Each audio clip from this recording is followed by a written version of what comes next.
Tonight, the final debate in the race for Multnomah County District Attorney, from civil unrest to the explosion of fentanyl on our streets. The past 4 years have shown the DA plays a critical role when it comes to some of the biggest challenges we face. Their decisions moving forward will determine who we prosecute for crimes, how we deal with our drug crisis, and will guide how and when we compel and support people to get off the streets and into stable housing. Tonight, we ask about those important topics and many more. From KGW News and the Oregonian, this is the debate for Multnomah County District Attorney. A very good evening and welcome to the debate in the race for Multnomah County District Attorney. I'm David Molko with KGW News, along with our partners at the Oregonian. Thanks for joining us over the next hour, because this year there might be more attention and more at stake when it comes to the race to become the county's top prosecutor. So with that, let's introduce our candidates. Mike Schmidt is the current Multnomah County District Attorney running for his second term. Schmidt was first elected in May 2020 and took office that summer as protests rocked the Rose City. His challenger is Nathan Vasquez, a senior deputy district attorney who became a prosecutor in Multnomah County in 2001. Vasquez has prosecuted a wide range of crimes, including violent felonies such as homicides. Welcome to both of you. Before we begin, though, a few ground rules. For the next hour, you've agreed to answer questions from me and my co-moderator, the Oregonian's Noel Crombie, an investigative journalist who focuses on the criminal justice system. Tonight's questions were crafted by journalists at KGW and the Oregonian, and each question will go to both candidates. We'll also include some questions from our viewers and readers. Candidates, you'll each have 60 seconds to answer. Mr. Vasquez, as the challenger, you will go first for question one, and we will be alternating who speaks first from there on out. Keep in mind there may be brief follow-ups and time for rebuttals as well. And at the end of the hour, we will finish everything off with a lightning round. I'll be watching the time, and Noel will kick us off with the opening question. Noel? Thank you, Mr. Schmidt, Mr. Vasquez. Good evening.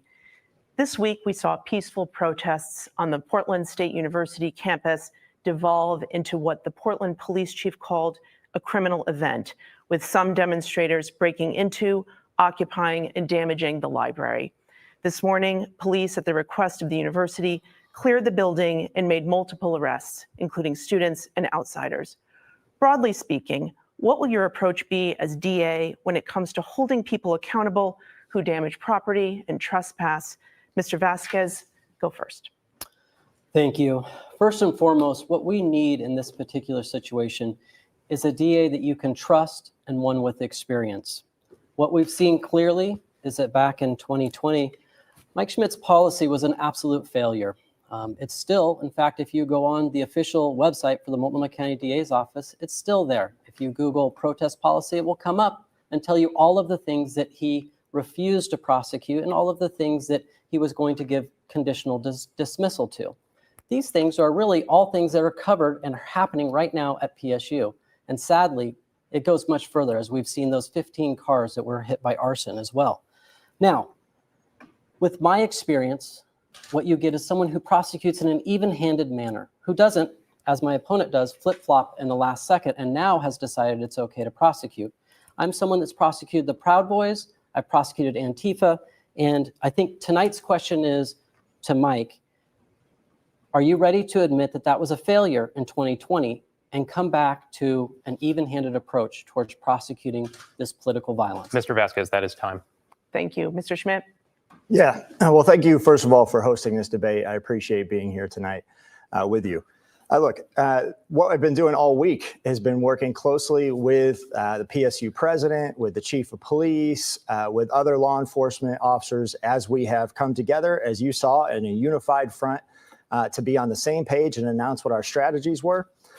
By no means are we declaring victory, as we said today at the press conference, but what you can see is that the library was cleared out. I've been very clear that there's no tolerance for property damage or destruction. That's not okay. Those individuals will be prosecuted. I believe there are 22 arrests to date. This is completely different from 2020 when we were in the middle of a pandemic. My opponent likes to gloss over the context of that moment when our courthouse was ground to a halt, caseloads were at an all-time high, prosecutorial staff was at an all-time low. We had to make decisions about resources. Today, we have the resources we need, the courts are back open, and we're holding people accountable when they commit property damage. Thank you. And a follow-up on the topic of 2020, what specific lessons from your experience that year, what are the lessons that you take from that year, and how will they impact your decisions going forward? Mr. Vasquez, can you limit your response to 30 seconds, please? Certainly. In 2020, I was actually there the night that protesters lit the Justice Center on fire, and I was there for almost really every night. And I found very quickly that, we needed to be an active participant in this process. And what unfortunately happened is that protest policy sent us in a spiral downhill. And what's glossed over by my opponent is that it sent two clear messages. It told people that wanted to do violence that they had a free get out of jail free card. And sadly, it told police officers that they were not valued in our community. Thank you. Mr. Schmidt? Yeah. So my first day in office was August 1st, 2020. That was the 60th day of the protest. So what Mr. Vasquez is describing had already happened underneath my predecessor. When I took over office, we announced that we would focus our resources on those committing property damage and violent crime, and that's what we did. And at my direction, Mr. Vasquez prosecuted those cases. In fact, sometimes it was hard to get him and others to do that, but we had to go in, and I went into his office specifically and demanded that he prosecute Proud Boy Alan Swinney when nothing was happening with that case. Mr. Vasquez, do you want to respond to that briefly? I do. That is one of the most ridiculous assertions that my opponent has made. I dedicated weekends, nights, fighting hard for our community. I was the one that was there with police when these things were coming. I was the one that was reviewing search warrants. There was never a moment in time when Mike Schmidt ever appeared in court or ever had to come in any way and tell me what to do. Because my 23 years of experience, to be clear, I know how to prosecute cases. He does not. All right, Mr. Schmidt, just briefly here. Well, he didn't actually answer the question at all. He just went back to his talking points about how much experience he has. Well, let's move on to the next question here, gentlemen. We're talking about law enforcement. What should a healthy relationship look like between your office and a police agency like the Portland Police Bureau? A healthy relationship. Mr. Schmidt, 60 seconds. Yeah, so, obviously getting started in the protests were a challenging time to take over office when my predecessor quit before his term was up and the chief of police stepped down. But even then, in the midst of all that, I was meeting with the chief of police and his team of officers every once a month up in the Portland Police Building and having conversations about what were our strategies, how were we going to work together. We've continued that every single month since I've been district attorney. Obviously, we meet more frequently in other meetings, but that's a time where we just get together to talk about how can we collaborate. And we've had a lot of good products of that collaboration, from starting an auto crime, an auto theft task force, or retail theft task force. I went on a ride along with officers as street racing has been a big problem in our community. And I got to go on a street racing mission, and I saw firsthand the work that they're doing. But one of the things I heard from the commander of the North Precinct was they don't have the resources that they need to do the street racing missions. I went down to the CJC, the Oregon Criminal Justice Commission, got them a $100,000 grant so they can do more of those missions. That's what collaboration and good teamship partnership looks like. All right. Thank you, Mr. Schmidt. Mr. Vasquez, the question is, what should a healthy relationship look like between your office and a police agency? 60 seconds. Yeah. Again, this is one that really revolves around trust. And it's hard to hear Mr. Schmidt talk and have any trust in the words he says, because as we've all seen, he broke that relationship with law enforcement very clearly in 2020 and doubled down at many times throughout his 4 years here. In fact, the chief of police even had to tell the everyday officer, hey, stop going out and tell business owners, victims, and everyday citizens that you would make an arrest. However, the DA's office won't prosecute it. I'm proud to say that in my years of experience, police know that they can count on me to deliver. Now, it is clear from the fact that all first responders in this community have endorsed me. And it's clear that they know that at 2 in the morning, they can call me. Just like last night when those vehicles were lit on fire, they could call me. I will answer the phone. I will always be there to assist and collaborate. And I will always be there to be the district attorney that can deliver results for our community. Mr. Schmidt, would you like to respond on the point of trust there? Yeah, I mean, we've built trust. Mr. Vasquez likes to point out that what the chief of police directed his officers to say. What he was actually doing was correcting misinformation in the community. The same misinformation spread by People for Portland and all the backers that Mr. Vasquez relies on in his campaign. So we have that trust with the chief. And that's why when there was more allegations this week about not prosecuting, the chief came right out with a strong statement that said, no, the DA is absolutely prosecuting protesters. All right. Thank you, Mr. Schmidt. Noel? Thank you. Measure 110 was recently rolled back by the Oregon legislature. It was replaced with an ambitious new system that recriminalizes possession of hard drugs, but also encourages drug users to get into treatment to avoid jail time. What steps should the Multnomah County DA take to ensure this revamped system is a success? Mr. Vasquez? Again, this is another point where you need to have a DA that you can trust, that has experience in delivering. When we look at this issue, when we talk about trust, Mike Schmidt was the cheerleader for Measure 110 decriminalization. He was out front on that issue. I clearly saw that that was wrong and not good for our community. However, he continued to push that forward year after year and literally flip-flopped at the last minute when our community came forward with massive polls saying, hey, we need to do something better. And what we saw, in fact, was that he took $30,000 from the Drug Policy Alliance just a few days ago. How can we have trust that he will deliver? I will rebuild diversion courts. I will help build the deflection we need and create the support networks to help get individuals into treatment. And finally, and first and foremost, what I will do is I will be the one that will build the teams necessary to crush the cartels, to create a healthy environment so those suffering from substance abuse disorder can feel free to walk in our community without having someone trying to hand them fentanyl all the time. Thank you. Mr. Schmidt? Yeah, well, it's good that Mr. Vasquez supports the law change that I help legislators write and to fix Measure 110. Look, what we saw, I supported Measure 110 like 75% of Multnomah County voters. I think a lot of us have seen people struggle with addiction, how hard that is. And we also know that what people who are addicted need is access to health care and treatment. So like 75% of the community, I voted for that. But what we saw was it wasn't working. We saw open drug use on our streets, and we saw that the treatment resources that we needed weren't coming online fast enough. So that's when I got to work. I put out a proposal last summer working with legislators. And then in the short session, we rolled up our sleeves and we developed this continuum in 4002, which starts with deflection and gives police officers a new tool where they can actually come up to someone and say, hey, you're not allowed to possess drugs, but if you want, instead of going to jail and prosecution, you can go to treatment. I think that's going to have a major impact. And right now we're spending all of our time getting ready to set up that deflection program on September 1st. Thank you. And a quick follow-up. What would you do if there aren't adequate treatment options in place? Would you consider charging and possibly jailing someone for minor drug possession? I will always first and foremost push to see individuals into treatment, and that will be my first approach always. If there's times where someone needs to be sobered up in a treatment readiness storm, which I will help develop with the sheriff, that would be an option, but it would be a very short and then a transition into outpatient treatment options. Mr. Schmidt? Jailing people with no options for treatment doesn't make sense. It's not going to help the addiction problem.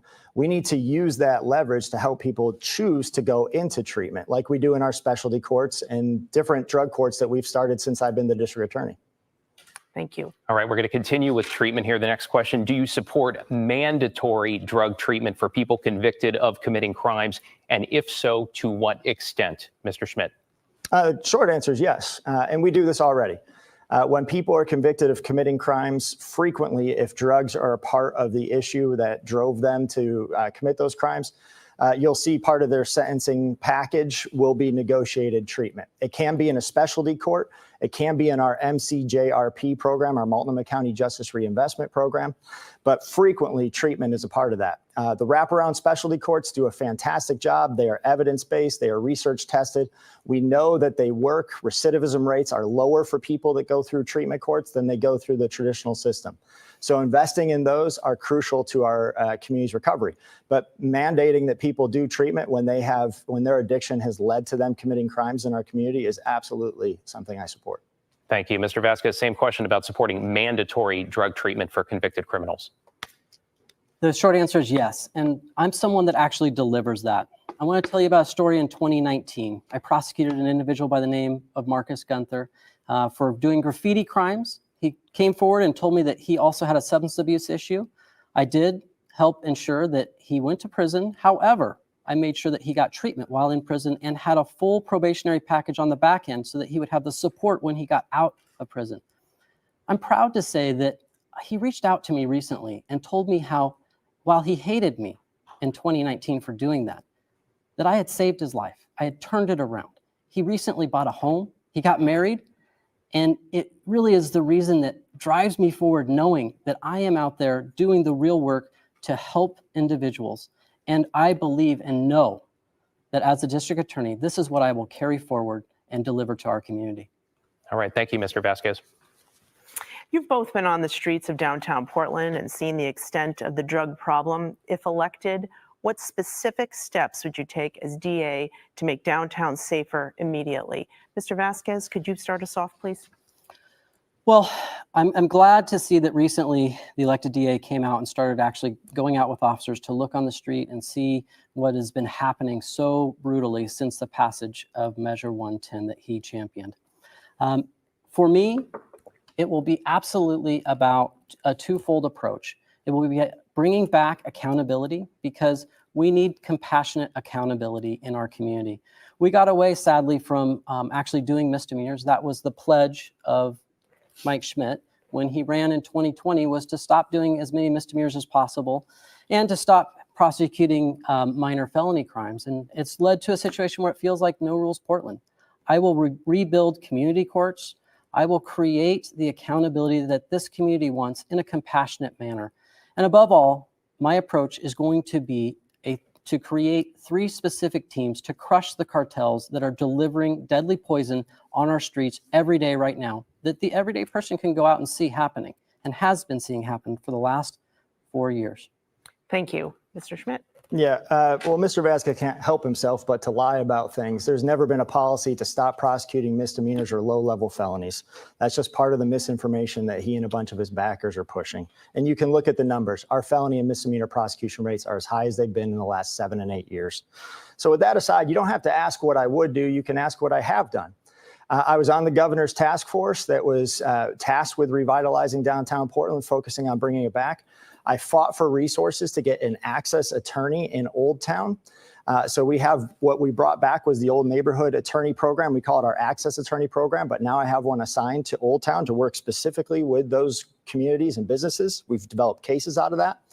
I went down to Salem and I fought for $400,000 to help fund Clean and Safe, because we know that our Portland police resources have been stretched very thin, but we still need those eyes on the streets. And so getting that additional $400,000 for Clean and Safe was an absolutely crucial thing that we can do. I'll continue to fight for Old Town. I've been walking around downtown since I became the district attorney, and nothing's new about that. But I'm also focused on the entire community and the entire Multnomah County, not just downtown. Thank you. Gentlemen, I appreciate you keeping your answers to time so far. That allows us to cover as much ground as possible here. Next question, we're going to move on to the topic of homelessness here.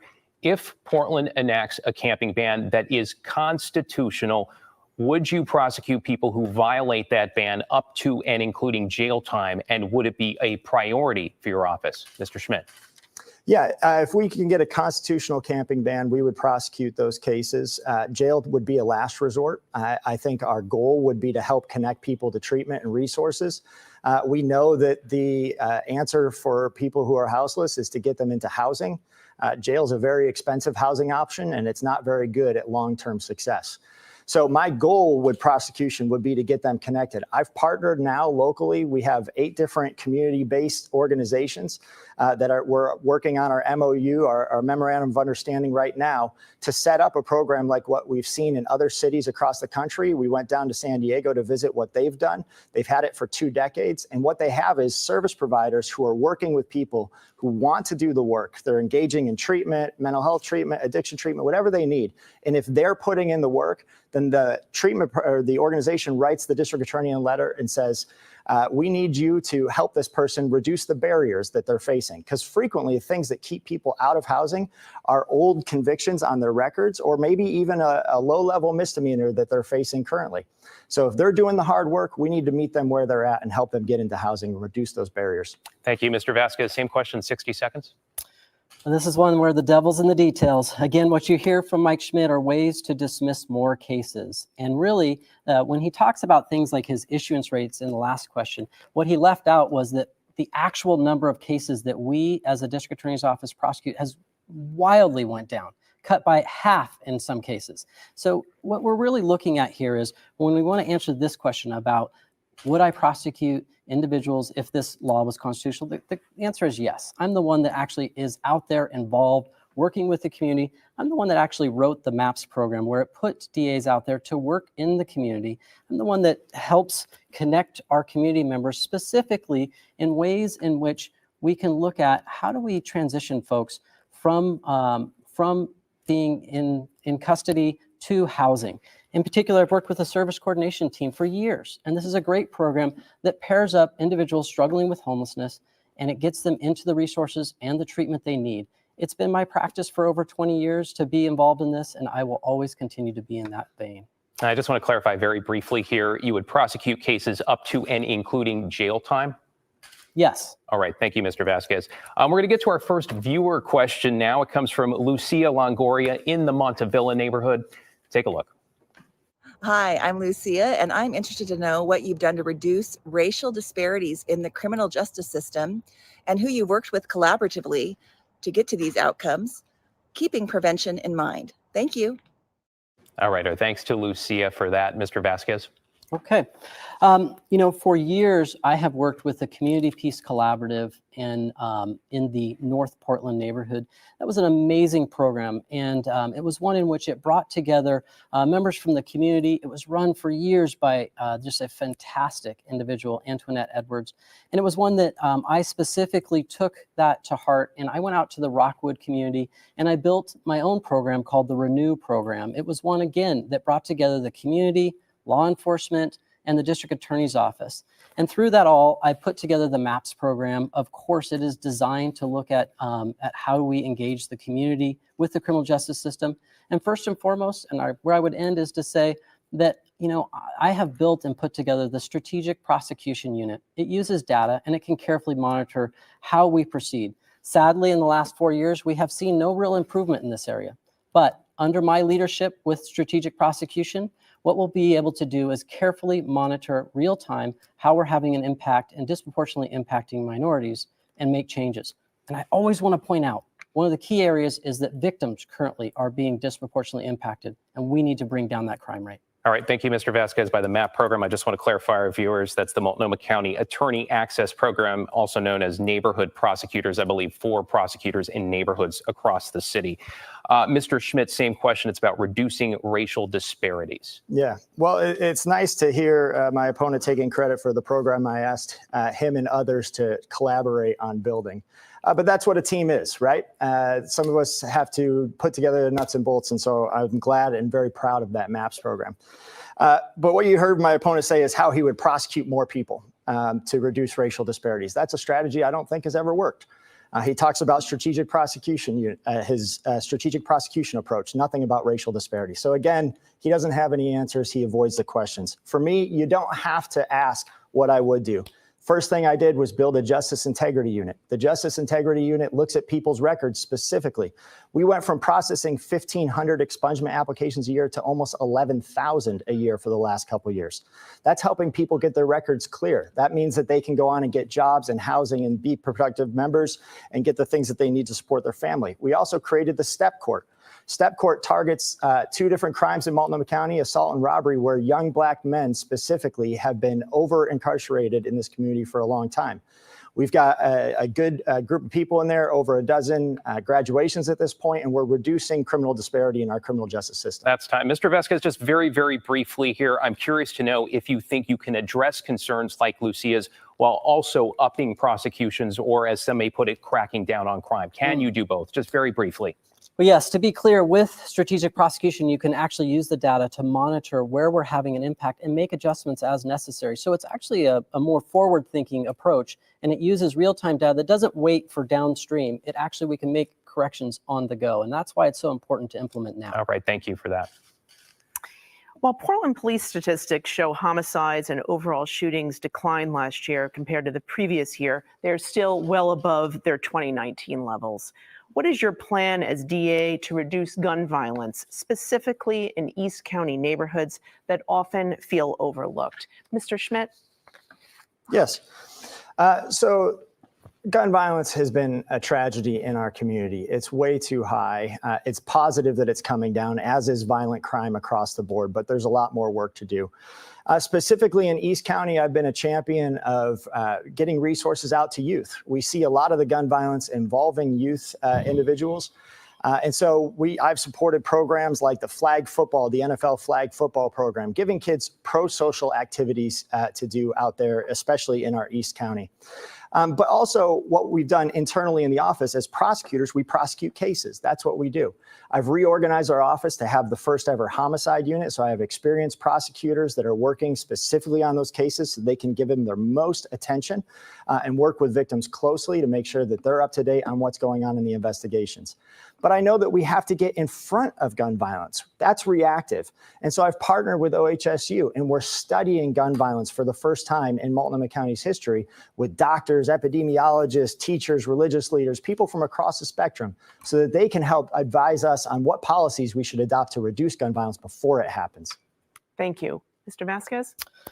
Yeah, let's be very clear. The past 4 years have been very rough. We've seen record homicides, as much as over 100 homicides in our community. Back when I was prosecuting cases, I saw that there would only be 20 a year, but I have been there. I'm the only one before you that has actually prosecuted a murder case. In fact, I've done dozens upon dozens. And sadly, this year alone, we're in a situation where right now, as we sit here today, this year per date, we have more homicides than Seattle and San Francisco combined. That's a terrible place to be. And I'm the only DA with the experience necessary to actually make some changes here. And what I'm not going to do is I'm not going to sit down with a mother who has lost their child. And I'm not going to tell them, don't worry, Mike's got a study coming out in a while, and maybe that will change things. I'm the one that's going to get in there and make changes now, because our families, our community deserves this right now. It happens at the street level, working with officers, making sure that we're prosecuting the felons that are in possession of firearms that sadly right now are being released back on the street too often. It's about working with the U.S. Attorney's Office. It's about bringing back those community groups I mentioned, which went away under the elected DA and there's been no impetus to bring back. I will bring those back. And that is time there. There's a perception in Portland that the small stuff often isn't investigated or prosecuted, a perception that it's not just police or the DA's office, but rather a failure of a whole system.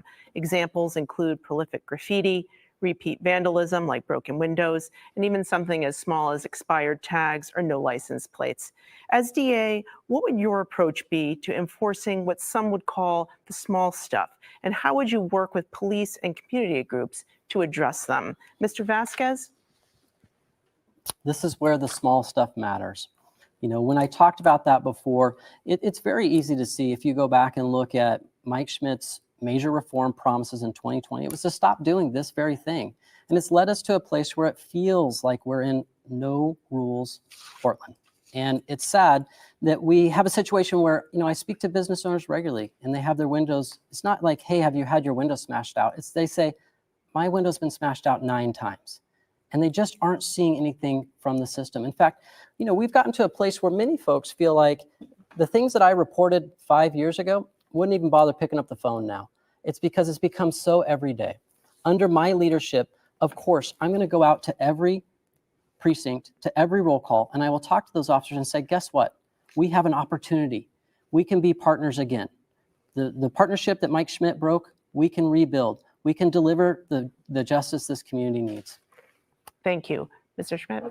So to actually answer your question, Noel, there's a whole lot of reasons why misdemeanors have gone down in our community. Obviously, the Portland Police Bureau, they wound down their traffic unit. That's why we saw traffic crimes go down, being referred and enforced.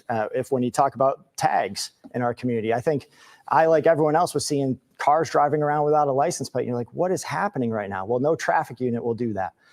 Whether it's shoplifting and theft happening in our businesses that have really damaged a lot of our business community.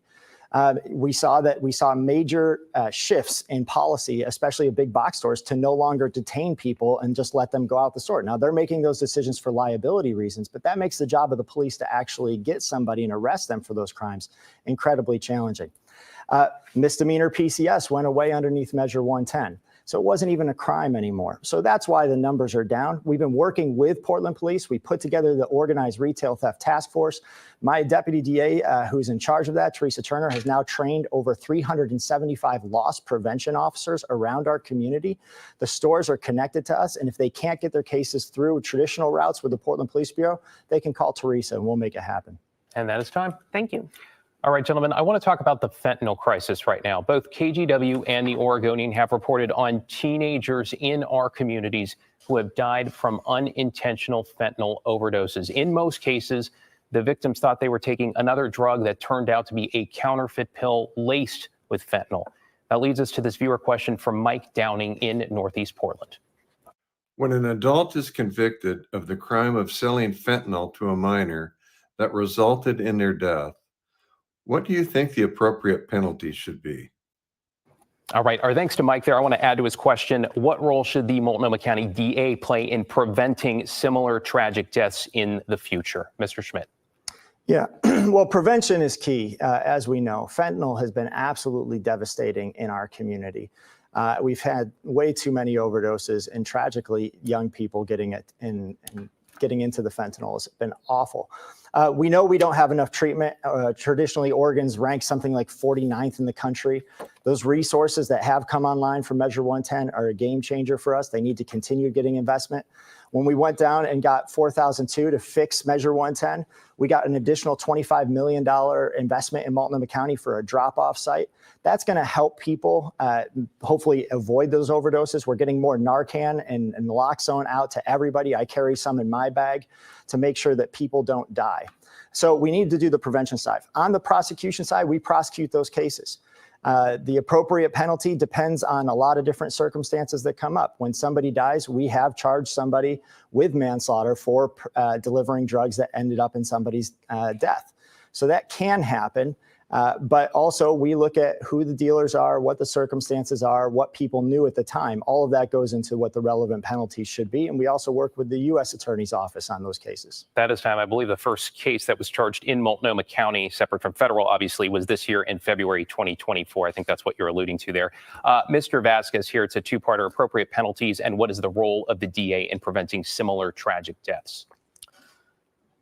The appropriate penalty is prison. Anyone that's dealing poison to our children should and will go to prison. That is an absolute. Now, I'm glad that I received this recently. This is a flyer from Mr. Schmidt that says now he knows that fentanyl has changed everything. I cannot believe that we are here in 2024 and just now he's figured this out. This is not a mystery. In 2022, we had 500 people die from fentanyl overdose in Multnomah County. In 2023, we had over 600 people die. Why is it just now that we're starting to realize that from our elected DA? This has been a crisis for a long time. And absolutely, when Measure 110 was passed, fentanyl was here in the United States. It was coming. As someone that was involved in the system, through the years, I've seen many drugs come and go. And it was no shock to me when this came up. And it should have been no shock to him. We need to have a very dedicated approach, building the teams necessary to attack this at all levels, as I have very clearly said multiple times. And that is what I am dedicated to bringing to this community. Mr. Schmidt, I'll get to you in just one second. Mr. Vasquez, just to draw you out very briefly, what does that look like, building the teams at all levels? What are the specifics here? So the specifics are, on the street level, I have a track history of working with officers, pairing them with DAs on the street level to actually go after drug dealers. Sadly, under the DA, we've seen as little as 7 drug dealers go to prison during his time in a single year. Also, then it happens when we have a team that goes after these drug overdose deaths. It's not like we only had one. We know that there were many, and we should be prosecuting as many of those as possible. So that'll be the second team. The third team will work with the U.S. Attorney's Office, and we'll have those two teams funneling up so that we can attack the drugs that are coming into our community and then also attack the money that's being funneled out of this community. Okay, thank you, Mr. Vasquez. Mr. Schmidt, I'm going to give you time to respond here. Yeah, so obviously fentanyl hit our community incredibly hard. It hit the entire West Coast. Mr. Vasquez wants you to think that this is a Portland-specific problem. The overdose rates actually went up more starkly in Washington and California around the same time. So we all got hit with fentanyl at the same place. None of it has to do with my policies or anything else. Mr. Vasquez wants to put together teams. He wants to go back to the war on drugs. That was the whole plan. How has that worked?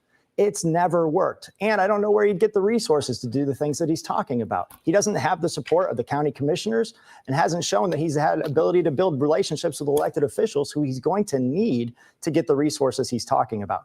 So I don't think he has the ability to pull off what he's saying. All right. Thank you, Mr. Schmidt. Excuses and more excuses. Do you think our current system adequately handles cases involving defendants with severe mental illness? And if not, what do you think needs to change? Mr. Vasquez? Unfortunately, the answer is no. This is not a new problem, and it's certainly not one that we've seen any positive movement in the past 4 years. We sadly, and I don't put this all on Mike Schmidt, we have divested from our mental health treatment for years and years. And it's one in which, sadly, our civil commitment procedures are not up to par. We need to make better changes. We need to be working with individuals in mental health. I'm proud to say that, my unit, we work very closely with the mental health court. We put individuals in and we work hard to help give them the support they need. But this is an area that is one in which we need to see a lot of change, and we need an advocate who believes, in this area. My wife, who is going to get her master's in counseling and therapy. This is near and dear to my heart, and it'll be something that I will be advocating for greater growth in this area to help support this community. Mr. Vasquez, could you be more specific? Certainly. The areas that we need to improve is absolutely in the dual diagnosis. So dual diagnosis is when someone is suffering from substance abuse disorder and mental health. We need greater treatment resources there.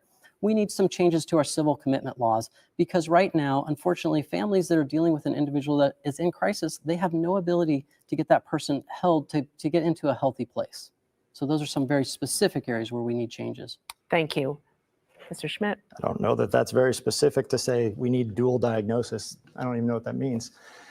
Look, we have underinvested in this state for a long time. We're right now underneath a federal order that people have to come out of the hospital after a certain amount of time based on the crime that they are accused of, not based on whether or not they are treated and are ready to come back into our community fit to proceed and move forward with their cases. This is a huge issue, and they're doing that because constitutionally there are people waiting in our jails, and our jails are backlogged with people waiting to get into the state hospital. I have some amazing prosecutors on my team, senior deputy DAs who are working on this with the Oregon District Attorneys Association to look at all of our laws. But just saying that civil commitment laws need to be changed and made easier to get people civilly committed ignores the very real realities that there aren't places for people to go. We need local places in each of our communities that people can go to, secure residential treatment facilities that people, when they do get out of the hospital, but they're not yet fit to stand trial or to have their cases proceed, they can still, in a secure setting in our community, get the treatment that they need. We don't have enough resources, and this is something the legislature and the governor need to fix. Very briefly, because I just want to draw you out on this, Mr. Schmidt, do you favor lowering Oregon's high standards for civil commitments? At this point, we can't. There's no place for people to go. All right, so that's a no. Mr. Vasquez? Yes, I do. And I also favor encouraging more resources for this area as well. All right, thank you, gentlemen. We're going to move on to talk about the public defender crisis. Very familiar to both of you, I'm sure. By some measures, the crisis over our lack of public defenders has never been worse in Multnomah County. Beyond calling on the state to take further action, what specific steps can you take as DA to address this crisis? Mr. Schmidt. So what we've done over the last year, obviously I've worked in the bipartisan legislative task force that's looked at this issue. There are things that need to be done on the policy level, looking at caseloads, making sure that those are the right way. The contract authority is held by the Office of Public Defense Services, and they can look at how many cases are had. That needs to be examined. What I've done as the district attorney is looked at early resolution of cases. When people aren't getting an attorney appointed to them, those cases are ending up being dismissed ultimately. So we've brought in kind of intermediary step where there's an attorney specifically that can work with people where those cases might be dismissed, and they can meet with that attorney and decide whether or not they'd like to resolve it sooner. That way we're not just adding to more and more cases being dismissed. But look, at the end of the day, we have to recognize when those cases are dismissed, victims are not receiving justice, and that is delayed and denied. So I'm also working on behalf of victims to hold people accountable. When those cases are dismissed, we're bringing them back. So we're not giving up, but it's a real problem for our community for what we can do. Thank you, Mr. Vasquez. Sadly, this is not a brand new issue. This occurred about 3 years ago when they changed the contracts around public defenders. And what we lost out of that was accountability and transparency. I have a very clear plan for how to help navigate us out of this. First, there's a short term, because one area we'll all agree is that victims are not being served right now. We have at least probably 1,000 cases sitting in our office right now that aren't going forward. And that's 1,000 victims that aren't getting justice. In the short term, I absolutely will fight and try to bring forth civil attorneys, people with prior criminal law experience, to come forward and help out with this crisis. Yes, that was tried briefly before, but I'm one that believes that if you hit a hurdle and it doesn't work the first time, that doesn't mean you give up. You keep fighting for this community, you keep fighting for victims. I have an intermediate plan which calls for actually bringing forth legislation to bring transparency and accountability to those public defense firms, and long-term is getting us on track to create a state-run public defense service. Mr. Vasquez, I believe you're referring to a letter from the former Chief Justice of the Oregon Supreme Court, who tried to get bar members to sign on to this idea. There was pushback from lawyers worried it could compromise the rights of defendants if they're not experts at in public defense, and others who said it was insulting to public defender profession. What would be different this time? How would you get people on board with your plan there? I'm not understanding the insulting to public defender profession. These are individuals that actually would have real experience. It's not shocking at all. In fact, I mean, I could sit here and name off 10 to 15 attorneys right now that have prior criminal law experience that could handle these. And it's a situation where, yeah, there's always going to be a hurdle, but that doesn't mean you don't work hard and overcome. And that's something that, I'm not passive in how I do this. I'm active. I'm always going to be fighting for victims. I'm always going to be seeking to get over those hurdles, work with the chief criminal judge. Absolutely. Thank you, Mr. Vasquez. Mr. Schmidt, is using civil lawyers as public defenders, in your view, a viable solution here? No. Why not? It's not, because it's been tried. And Mr. Vasquez has 15 lawyers. They are welcome to step up anytime and take cases. In fact, if you're listening tonight, please take some cases and help us get more people representation. The fact is, they're not interested in that. And there's a lot of reasons for that, not because they're not good people or anything else, but there's pay and what they're giving up to do that and what the financing of the systems are. So yeah, this has been tried and talked about over and over and over again. It's gone nowhere, and it won't be any different under him. Thank you. In recent years, the Multnomah County DA's office has seen turnover and the loss of experienced prosecutors. Broadly speaking, it seems morale is low. What leadership will you bring to address those concerns? Mr. Vasquez, could you start us off? Well, certainly I bring a wealth of experience, and I will be someone that leads from the front, someone that they can trust. Someone that they can trust won't discriminate against them. First and foremost, I'll end the practice of gender discrimination that has occurred under Mike Schmidt, as there's been at least 3 separate claims and allegations of gender discrimination, more about retaliatory ones. We've lost over 300 years of experience under this DA. It's one where, what we need is an individual that actually mentors and cares for the attorneys, wants to build a training program, which I will do when elected, because it's one that we should have had a long time ago to help build morale, to show them that we support them. And then, of course, you need a leader that the attorneys can trust. And what we have here is very clear. The attorneys in my office, they heard from Mike Schmidt, they heard from me, and they chose to endorse me. Mr. Schmidt. Yeah. Well, I think this is incredibly important. When people don't feel safe in their workspace, we need to hear that. We need to listen to them. We need to look at what we can do to improve it. I've asked that question of my office twice now, and we're working on the issues. We've also brought in a equity director to help us move some of these issues forward so we can work on these things. We've brought in trainings, help people on trauma-informed trainings that the entire office is taking. So we're listening to the feedback, and we're trying to make improvements where we can. We now have the most diverse executive team in the history of the agency. 8 women, 5 men are on my executive team that help run the office at every different aspect that it is. When you look at promotional decisions across the agency, they're practically 50-50 in terms of men and women on attorneys. They're more on the administrative side, more favoring to the women, because there are more women employees on the admin side. Where I put a big emphasis on diversity and hiring, and then recruiting and retaining diverse employees. So we're more diverse than the community we serve. We're more diverse than the Oregon State Bar. So those are all initiatives that we're working on. It's been challenging these past few years. There's no doubt about that, but that's hit everybody at the same time. Thank you.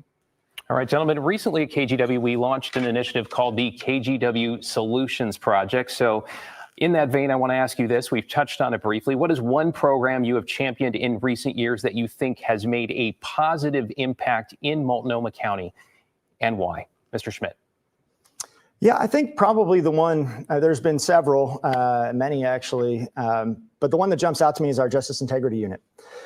Being able to go through and help people get their records clear. I go into the courtroom with the Justice Integrity attorneys on Fridays when I can attend, and I get to see people stand up in front of a judge and find out that they're no longer a felon, that they can suddenly get into housing, they can get a job. They've done the hard work, they've paid their time, but now we're helping them get their records cleared so that they can move on and get employment and everything else. To see kids and families and mothers and fathers to be there with them and see the tears go down their face is a pretty moving thing. And now that we've impacted over 22,000 Multnomah County residents over the last couple of years, I can say that's probably the program that has had the greatest impact on Multnomah County residents. There are other programs we've built, like our STEP court, that is keeping families together in our community instead of sending them to prison and decreasing disparity. Our neighborhood, our MAPS attorney program, where we have deputy DAs in the neighborhood. I get to go with them and see people in the community, hear from their challenges. So I think there's a lot of good positive programs coming online. And that's time. For context for our viewers, the STEP Court is a phased program for people convicted of some assault and robbery charges with substance use or behavioral issues underlying the crime there. Mr. Vasquez, same question. Well, I'm very glad to hear that DA Schmidt recognizes how valuable my program was to create the MAPS system. You know, this is one that really actually serves the entire community. When I originally put this forward, I wrote the program actually for 8 attorneys. And you know, unfortunately, the county commissioners only funded 2, but I'm never one to be satisfied with that. And so I went and I spoke with Gresham Police, and I spoke with the city of Portland, and together they came up and funded a 3rd one. I was very proud to see that come online. And then the county commissioners saw how great that was working, so they added a 4th. And it's one that I will continue to build on, because that program, what it does is it first and foremost, it does connect people to the courthouse, to the justice system. It makes it more accessible, particularly for communities of color. And it also is the one, I had an example recently where the Old Town deputy explained to me, she did amazing work helping an individual get an expungement that changed his life, allowed him to get into housing, really had an impact. And it's one that has impacts throughout the entire county. And I'm so proud to say that that I helped create that. Can you commit to increasing the number of prosecutors on the ground? Right now, I think we're about 4. So what would your goal be?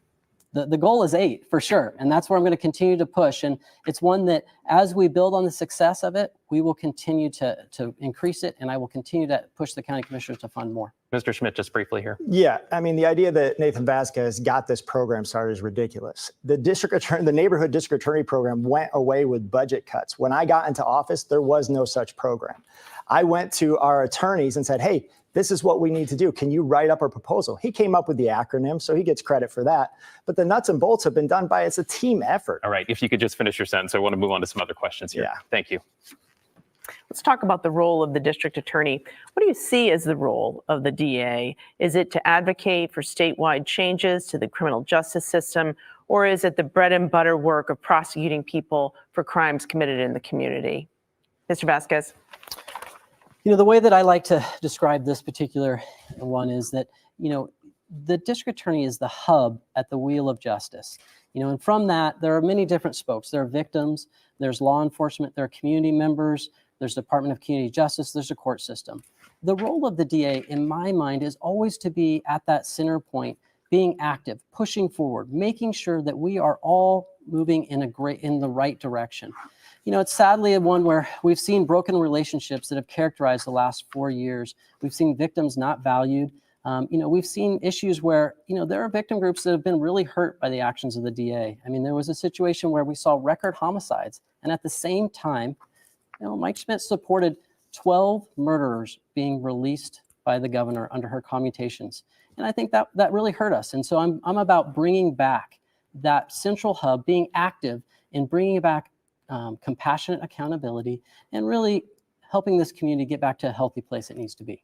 So it sounds like you're saying, Mr. Vasquez, that you believe it is the bread and butter work of prosecuting crimes in the community. You see that as the role of the DA. That's why we are prosecutors. Mr. Schmidt? Yeah, well, I see it differently. When I took over in 2020, we had 72 prosecutors. We had seen our budget absolutely stagnate over the last 15 years. In my first 4 years, now we're up to almost 100 prosecutors. Our budget has increased by $15 million. I'm actually in budget cycle right now as we speak, advocating for more resources for our agency. We've been able to build back the district attorney's office to where it was and should have been before I got started. So part of it is running the office. In fact, also this week, we're implementing a brand new case management system, which I know doesn't sound sexy, but that's the actual work of running a 260-person law firm. But also there's the advocacy side, to be present in the community. And I spend a lot of time in community spaces. As Noel, I go out and I visit a lot of people and have meetings across the community. It's not just sitting in the office. There are attorneys that do the trial work. They're fantastic at what they do. But the job of the DA is to be there to listen to people.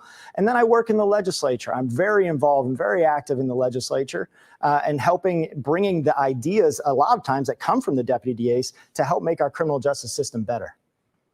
I wonder if you could each talk about what your biggest professional failure or regret has been in the last 4 years and what you would do differently. Mr. Schmidt?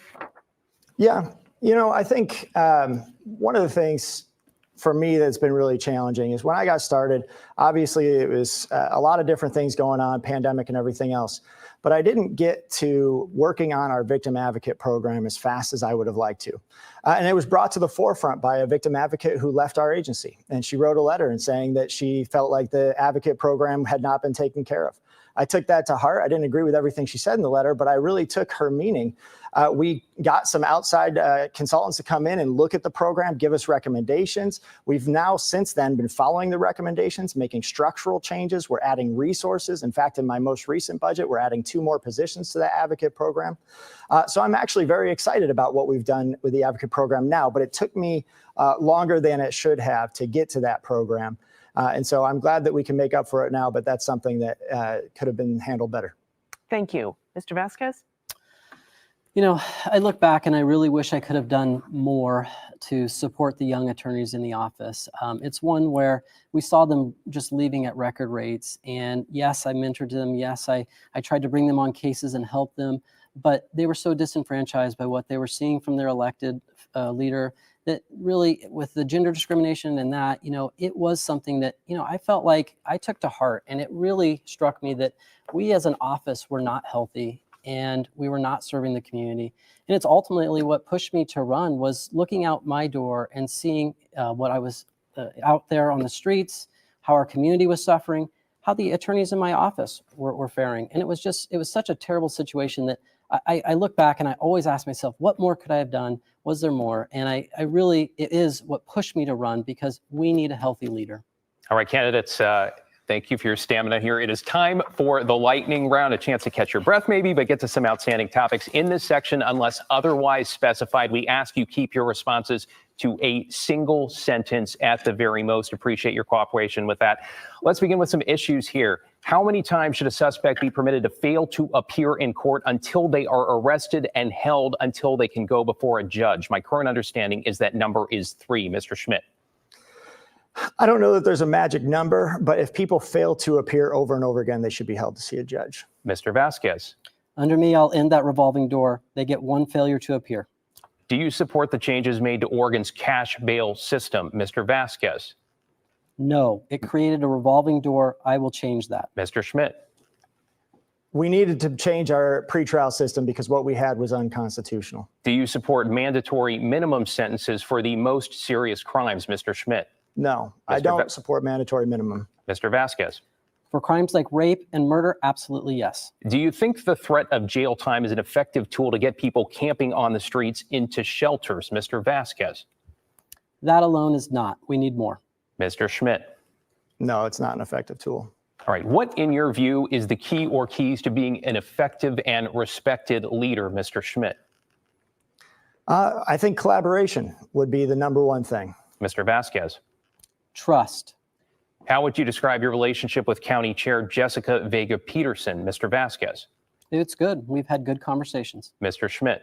She's endorsed me. How about your relationship with Portland Police Chief Bob Day, Mr. Schmidt? Very good. Spent all day with him yesterday. Mr. Vasquez? We've worked together for 20 years. I know him well. How often should an elected DA physically be in the office, Mr. Schmidt? I think about 60% of the time. Mr. Vasquez? 90%. You need a leader. A few more here. What grade would you give yourself in your last 4 years on the job? Yourself, Mr. Vasquez? I would give myself probably a B+. Short on time here. Mr. Schmidt? That's for the voters to decide. Mr. Schmidt, what grade would you give your opponent? He's a good trial attorney. Mr. Vasquez? Probably an F. And what is something you admire about your opponent and why, Mr. Vasquez? You know, he has an amazing, lovely family. Got to cut you off. Mr. Schmidt? He's okay. He's okay. Mr. Schmidt, Mr. Vasquez, thank you both. That wraps up the KGW Oregonian debate in the race for Multnomah County DA. Our thanks again to both the candidates for an engaging, insightful, and respectful conversation. On behalf of Noel Crombie and all of us at KGW News and the Oregonian, I'm David Molko saying thanks for watching, and don't forget to vote. He's okay. That's the best I could come up with.